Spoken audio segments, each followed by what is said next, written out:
Hey, what's up, everybody? This is Michael. I have another book review for you all today. This is the book I read, The Gene, An Intimate History. It's by author Siddhartha Mukherjee, and it's a very well written book.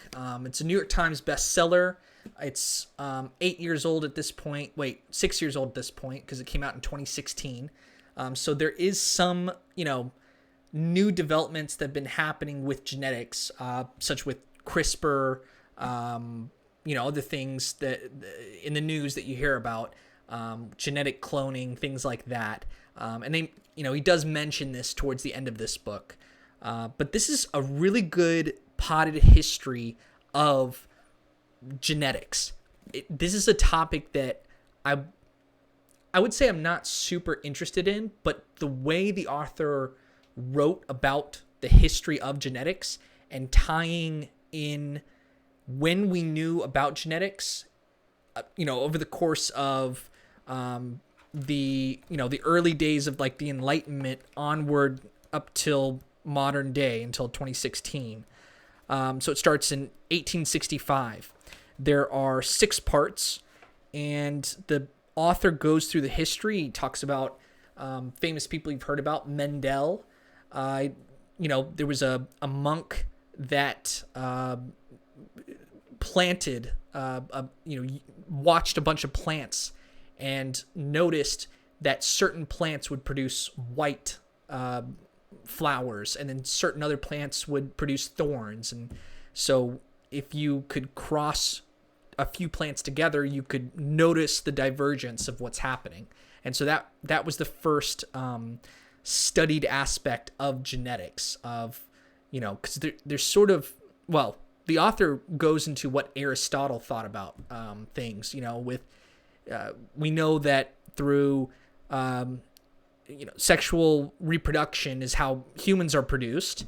But there was a lot of wacky and weird theories before we knew what genetics were, what DNA was. There were ideas of like a homunculus. So this is the idea of like there's a tiny little person within the sperm that it's a tiny little person, and it has to go inside a woman, and then it grows from there. And so these are tiny little people. That's not right. There's genetic codes that are within the DNA sequences and all that stuff. But of course, people didn't know that back in the day. So genetics and the whole study of it is really fascinating, especially from my perspective, a person who is non-scientific at all. I do work in the healthcare field, but there's something like mystical about genetics. It's the study of how are features passed along. Humans are an interesting, animals' life in general on this planet is an interesting thing because we're born, we're raised in our environment, the nature versus nurture, right? Your environment selects and influences you and makes a person react differently. So your behaviors are altered by your environment. But there's something about your genetics that the fact that I don't have good eyes, it's, my parents don't have good eyes. And so I was here born, but I can put these glasses on top of my face to help me navigate the world really easily. So I can overcome my own genetics with a physical tool that was invented with glasses to help me. So that's kind of an interesting discussion. And the whole aspect of how genes are actually encoded. There's a picture in here I really want to share with you guys, that broke it down and made it easy for me because I didn't understand how genetics worked. Genotype, phenotypes. I didn't know any of that. The A, B, C, D, what the different letters mean, how, what does encoding mean? And that's all the stuff you're going to learn from this book if you are interested in reading about it. Sort of looking through, hopefully I can find it because it was a really good The book opens up. It's an Indian author, and so he talks about his brother that has, unfortunately, suffers from schizophrenia. And schizophrenia is a genetic disorder. And so that sort of got the author to, interested in this whole topic of genetics, because there's genetic predisposition. And then there's, of course, a discussion on what is the line for ethical alteration of genes moving forward. So here, hopefully you guys can see that. So you have a gene which encodes a message that builds a protein, and the protein enables form and function that regulates the gene. So this is a really interesting way to think about it, that genes produce proteins that make more genes, and so they kind of encode themselves. And I've heard about stem cells. There's a section later on in the book that talks about what exactly stem cells are. I won't be able to produce all the details. You'd have to read the book yourself, but very, very fascinating, because stem cells are, they're one of the few cells that early on in our, development from a fetus, that can turn, those particular cells can turn into any other type of cell. So that's, the implications of that. We're sort of on the first, forefront of discovering what stem cells could do. They could repair, if you have a tear in your shoulder or muscles or anything like that, you could shoot it up with stem cells and they can morph into exactly what you need.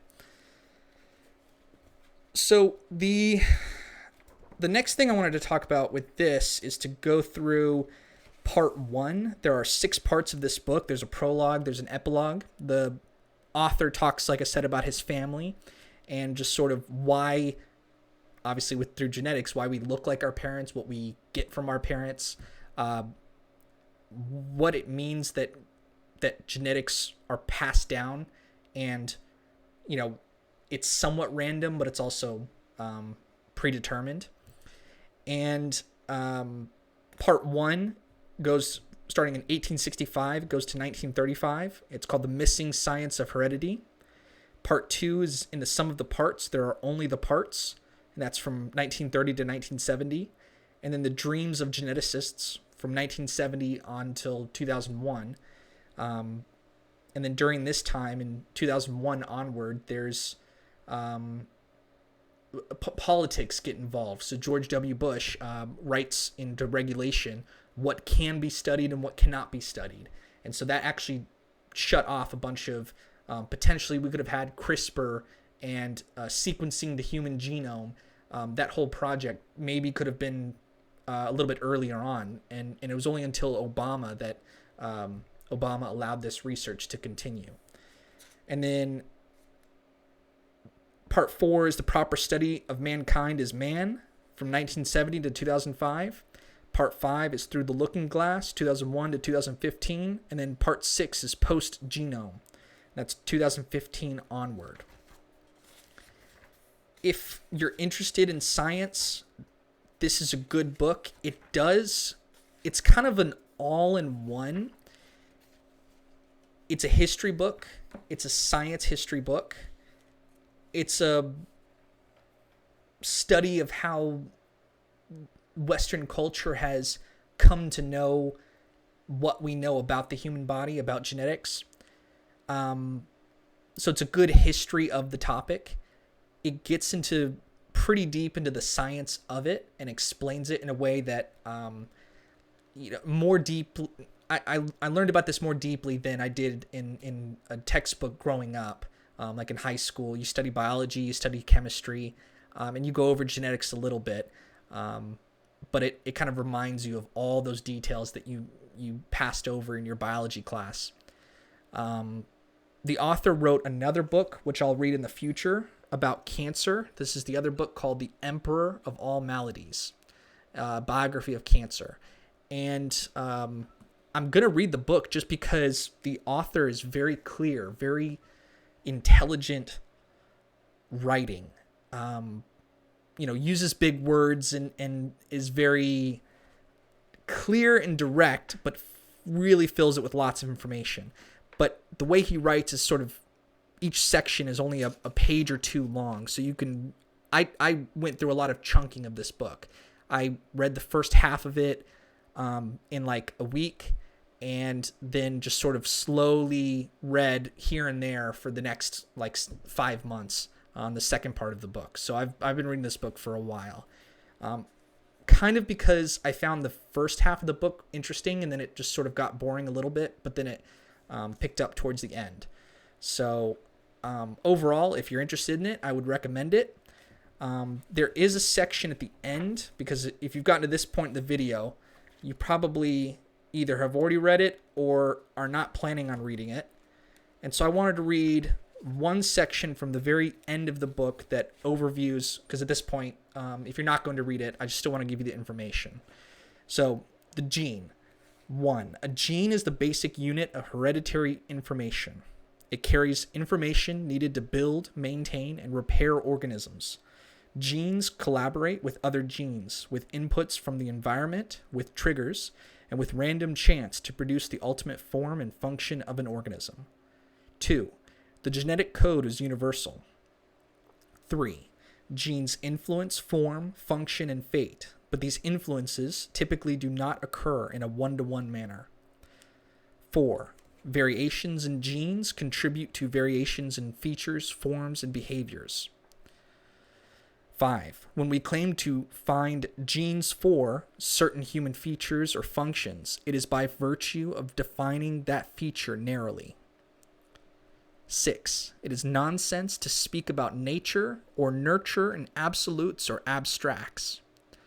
Whether nature, i.e. the gene, or nurture, i.e. the environment, dominates in the development of a feature or function depends acutely on the individual feature and the context. 7. Every generation of humans will produce variants and mutants. It is an inextricable part of our biology. A mutation is only abnormal in a statistical sense. It is the less common variant. The desire to homogenize and normalize humans must be counterbalanced against biological imperatives to maintain diversity and abnormalcy. Normalcy is the antithesis of evolution. Very interesting point that you can't just view mutations as, it's a necessary part. It's actually a feature of the entire system.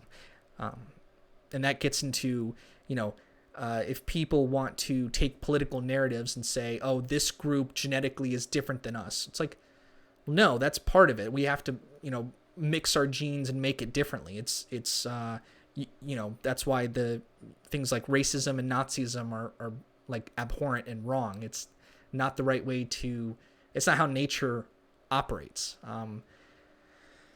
or ought to operate. 8. Excuse me. 8. Most human diseases, including several illnesses previously thought to be related to diet, exposure, environment, and chance, are powerfully influenced or caused by genes. 9. Every genetic illness is a mismatch between an organism's genome and its environment. 10. In exceptional cases, the genetic incompatibility may be so deep that only extraordinary measures, such as genetic selection or directed genetic interventions, are justified. 11. There is nothing about genes or genomes that makes them inherently resistant to chemical and biological manipulation. 12. A triangle of considerations: extraordinary suffering, highly penetrant genotypes, and justifiable interventions has, thus far, constrained our attempts to intervene on humans. And finally, 13.